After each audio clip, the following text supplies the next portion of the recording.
Kamusta kayo? Ako si Denver Chua at pag-usapan natin ang aking mga plano para sa ating mahal na Cavite City. Nung bata pa ako ay palagi akong sinasama ng aking mga magulang sa palengke.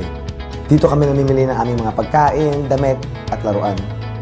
Isa ang palengke ng Cavite City sa pinakasikat na pamilihan sa buong probinsya ng Cavite. At kahit sa Maynila ay sikat na sikat ang Cavite City Public Market dahil na rin sa mga PHQ. Dito rin ako sa Cavite City unang nakanood ng sine. Kasama ang buong pamilya ay masayang nakakanood ng mga sikat na pelikula. Nang maging binata na ako at natuto magmaneho, dito rin ako sa Cavite City unang nakakuha ng driver's license. Dahil andito lang ang opisina ng LTO sa PM. Dito rin nagbabayad sa ating lungsod ng BIR, Nawasa at Meralco. Napakagaan ng buhay noon dito sa Cavite City. Maraming trabaho, maraming negosyo, maunlad ang bawat mamamayan. Ngunit ngayon, ang dating masiglang Cavite City ay unti-unting tumamlay. Ang palengke natin ay unti-unting humina. Marahil isa sa dahilan ay ang marumi at maputik na kapaligiran sa loob ng palengke. Kung noon ay napakaraming sinihan at iba't ibang negosyo ang ating nakikita sa ating lungsod, ay ngayon ay napalitan na ng mga abandonadong lupa. Paano ka nga namang gaganahan magnegosyo sa isang lugar na palaging sira ang kalsada at napakataas ng buwis na pinapataw? Nakakalungkot na ang noong first-class city ay ganito na ang kalagayan ngayon. Pero hindi pa huli ang lahat. May pag-asa pa. Ito ang pangarap ko.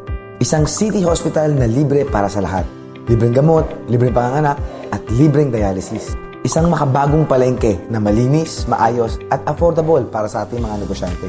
Dito rin natin ilalagay ang one-stop shop na government center kung saan ilalagay natin ang mga ahensya tulad ng LTO, BIR, PhilHealth, NBI at iba pang mga halagang serbisyo upang hindi na kailanganin ng mga Kabitenyo na umalis ng ating lungsod upang magbayad o mag-update ng ating mga dokumento.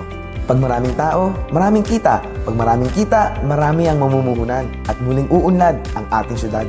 Kailangan natin mabigyan ng sapat na oportunidad ang mga Kabitenyo upang makapagtrabaho.